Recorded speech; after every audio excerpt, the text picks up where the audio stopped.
আসসালামু আলাইকুম viewers, welcome to my channel Maryam's creation. আপনারা সবাই কেমন আছেন? আশা করছি ভালো আছেন। আজকে আমি নিয়ে এসেছি একটি বানি কিউট বানি চাবি রিংয়ের টিউটোরিয়াল। আর খুব ইজি ওয়েতে আমি আপনাদেরকে দেখাতে চেষ্টা করেছি। আশা করছি সাথে থাকবেন। তো প্রথমেই আমি একটি ম্যাজিক রিং করে নিয়েছি। ম্যাজিক রিং করার পরে আমি এখানে চেন করে নিয়েছি, দুইটি চেন করে নিয়েছি এবং যে ম্যাজিক রিংটা আছে তার ভিতরে আমি ডাবল ক্রোশি করে নিয়েছি। তো আমি এখানে একটি ডাবল ক্রোশি করে নিয়েছি এবং দ্বিতীয় ডাবল ক্রোশিটি করে নিয়েছি। তো এরকম করে আমি টোটাল 9টি ডাবল ক্রোশি ম্যাজিক রিংয়ের ভেতরে করব। তো 9টি ডাবল ক্রোশি করে বন্ধুরা আমি কিন্তু ফিরে এসেছি। এখন আমি এখানে একটি চেন করে নিলাম। একটি চেন করে একটি ডাবল ক্রোশির ভেতরে দেখুন বন্ধুরা আমি কাজটি কীভাবে করছি। দুটি সিঙ্গেল ক্রোশি করে নিয়েছি। সিঙ্গেল ক্রোশি করার পর এখন ম্যাজিক রিংয়ের ভেতরে আমি তিনটি ডাবল ক্রোশি করে নেব। তো তিনটি ডাবল ক্রোশি করছি বন্ধুরা, একটি করা হয়ে গেছে, এখন আমি আরও দুটি করে নেব। তো এখানে আমার তিনটি ডাবল ক্রোশি হয়ে গিয়েছে। এখন আমি সুতাটা টান দিয়ে ছোট করে নেব, শেপ করে নেব। তো বন্ধুরা আমার কিন্তু প্রথম রাউন্ডের কাজটি শেষ হয়ে গিয়েছে।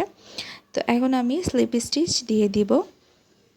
এই তো স্লিপ স্টিচ দেওয়ার পর এখন আমি এখানে চেন করে নেব। তো এখানে বন্ধুরা আমি টোটাল 6টি চেন করে নিয়েছি। 6টি চেন করার পর আমি এখানে দুটি চেন স্কিপ করব। দুটি চেন স্কিপ করে আমি থার্ড যে চেনটা আছে সেখানে আমি ডাবল ক্রোশি করব। তো আমি এখানে টোটাল 4টি ডাবল ক্রোশি করব। 4টি স্টিচে 4টি ডাবল ক্রোশি করব। তো একটি ডাবল ক্রোশি করা হয়ে গিয়েছে, এখন আমি দুটি ডাবল ক্রোশি করছি। তো এরকম করে আমি 4টি স্টিচে 4টি ডাবল ক্রোশি করে কমপ্লিট করব। এই তো ডাবল ক্রোশি করা হয়ে গিয়েছে বন্ধুরা। এখন আমি কি করব, নেক্সট যে স্টিচটা আছে সেখানে আমি একটি স্লিপ স্টিচ দিয়ে দিব। তো এই তো এখন আমি আবার 6টি চেন করব। সেমভাবে আমি আরেকটি এরকম করে আসলে যে বানের যে শিংটা আছে সেটা কিন্তু আমি তৈরি করে নিয়েছি। সেম প্রসেসেই 6টি চেন করে দুটি চেন স্কিপ করে থার্ড চেন থেকে 4টি ডাবল ক্রোশি আমি করে নিয়েছি সিঙ্গেল সিঙ্গেল। তো এখন আমি কি করব, এখানে আমি একটি চেন স্কিপ করব, ঠিক আছে। একটি চেন স্কিপ করে সেকেন্ড যে চেনটা আছে সেখানে আমি একটি চেন করে জয়েন করে নিয়েছি। তো বন্ধুরা এখানে আমি দুটি চেন করব, ঠিক আছে। দুটি চেন করে এখন সেম স্টিচে একটি ডাবল ক্রোশি করছি। খুবই সহজ বন্ধুরা, আপনারা একটু লক্ষ্য করলেই এটা কিউট এই জিনিসটি বানাতে পারবেন খুব ইজিলি। তো নেক্সট যে স্টিচে আছে সেখানে আমি দুটি ডাবল ক্রোশি করব। নেক্সট যে স্টিচে আমি দুটি ডাবল ক্রোশি করে নিয়েছি। এখন পরবর্তী স্টিচে আমি একটি ডাবল ক্রোশি করে নেব।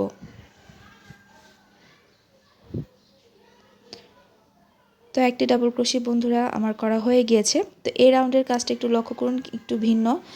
এখানে আমি দুটি চেন করে কাজটিকে ঘুরিয়ে দিব। ঘুরিয়ে দেওয়ার পর স্টিচে আমি একটি নেক্সট যে স্টিচ আছে সেখানে আমি একটি ডাবল ক্রোশি করে নিয়েছি। তো এরকম করে আমি তিনটি স্টিচে তিনটি ডাবল ক্রোশি করে নেব, সিঙ্গেল সিঙ্গেল ডাবল ক্রোশি করে নেব তিনটি স্টিচে, ঠিক আছে। তিনটি স্টিচে ডাবল ক্রোশি পরার পর লাস্ট যে স্টিচ আছে সেখানে আমরা দুটি ডাবল ক্রোশি করে নেব। এই এখন আবার সেমভাবে দুটি চেইন করে কাজটিকে ঘুরিয়ে দেব। এখন আমরা আবার নেক্সট যে স্টিচ আছে সেখানে একটি ডাবল ক্রোশি করব এবং এখানে আমরা 4টি স্টিচে ডাবল ক্রোশি করব, 4টি।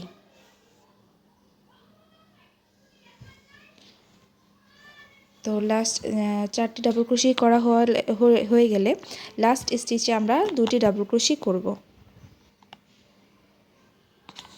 তো এই রাউন্ডের কাজটা এটাই, একটি চেন করে এখন আমি সুতাটাকে কেটে ফেলব।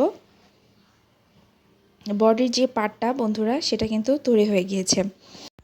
তো এখন বন্ধুরা আমরা নিচের অংশটুকু করব। আর নিচের অংশটুকুর মধ্যে এই যে প্রথম যে স্টিচটা আছে সেখানে আমরা সাদা কালার যে সুতাটা আছে সেটা দিয়ে জয়েন করে দিব। প্রথমে আমরা এখানে দুটি চেন করে নেব। দুটি চেন করে সেম স্টিচে আমরা কাজটি করব। তো এখানে আমরা দুটি ডাবল ক্রোশি করে নিয়েছি।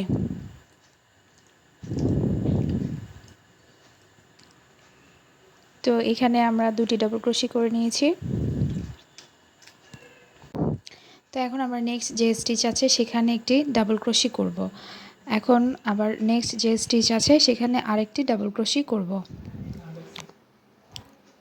এখন নেক্সট যে স্টিচ আছে একটি হাফ ডাবল ক্রোশি করেছি। এখন নেক্সট যে স্টিচ আছে সেখানে একটি সিঙ্গেল ক্রোশি করে একটি নেক্সট যে স্টিচে স্লিপ স্টিচ দিয়ে জয়েন করে একটি চেইন করে সুতাটা কেটে ফেলব। এখন বন্ধুরা আমরা টেইল যে নিচের যে টেইলের অংশটুকু সেটা করব। তো এখানে যে ডাবল ক্রোশি আছে সেই ডাবল ক্রোশির মাঝেই আমরা সুতাটাকে জয়েন করব। তো প্রথমে আমি সাদা সুতা দিয়ে জয়েন করে নিচ্ছি। এখন বন্ধুরা আমরা এখানে দুটি চেন করে নেব। দুটি চেন করে এই সেম স্টিচেই আর কি ডাবল ক্রোশি করে নিব। তো দুটি ডাবল ক্রোশি করে একটি চেন করে স্লিপ স্টিচ দিয়ে সুতাটাকে কেটে ফেলব। তো বন্ধুরা একদম ইজি এই প্যাটার্নটি। এই তো এখন আমরা সুতাটাকে কেটে ফেলব। তো বন্ধুরা এই যে আমরা এখন আর লাস্ট একটি পার্টের কাজটি করব। আর অবশ্যই আমরা বাড়তি যে সুতাটা আছে ওটা কিন্তু সুতার মধ্যে দিয়ে ফিনিশিং করে নেব। তো এখানে আবার উপরের অংশটুকুর মধ্যে আমরা দুটা চেন করে জয়েন করে নেব। দুটো চেন করে জয়েন করে আমরা দুটি ক্লাস্টার করব। ঠিক আছে, একসাথে আমরা ডাবল ক্রোশি করব তাকে বলে। তো এখন বন্ধুরা একটি চেইন করে আমরা স্লিপ স্টিচ দিয়ে জয়েন করে নিলাম। এখন লাস্ট সুতাটাকে কেটে ফেলব। তো এই পার্টটিও আমাদের হয়ে গেছে। বাড়তি সুতাটা আমরা ফিনিশিং করে জয়েন করে নেব। তো এখন আমরা চোখ যেখানে আই বসাবো আর কি, তো আমি এখানে বাড়তি সুতা একটি গিট দিয়ে তারপরে ভেতর দিক থেকে নিয়ে সুতাটাকে ফিনিশিং করে নিয়েছি। এই তো হয়ে গেল আমার দুটো কিউট বানি। তো এগুলো আমরা কিন্তু কিরিং হিসাবেও ব্যবহার করতে পারি, আবার ব্যাক চার্ম হিসাবেও কিন্তু খুবই কিউট লাগে বন্ধুরা। আপনারা ব্যবহার করলে বুঝতে পারবেন। তো বন্ধুরা এই তো তৈরি হয়ে গেল আমার চাবির রিংটি। কেমন হয়েছে বন্ধুরা অবশ্যই আমাকে কমেন্টস করে জানাবেন আর আমার পাশে থাকবেন। অবশ্যই আমার চ্যানেলটি সাবস্ক্রাইব করে দিবেন আর আমার জন্য দোয়া করবেন। আল্লাহ হাফেজ।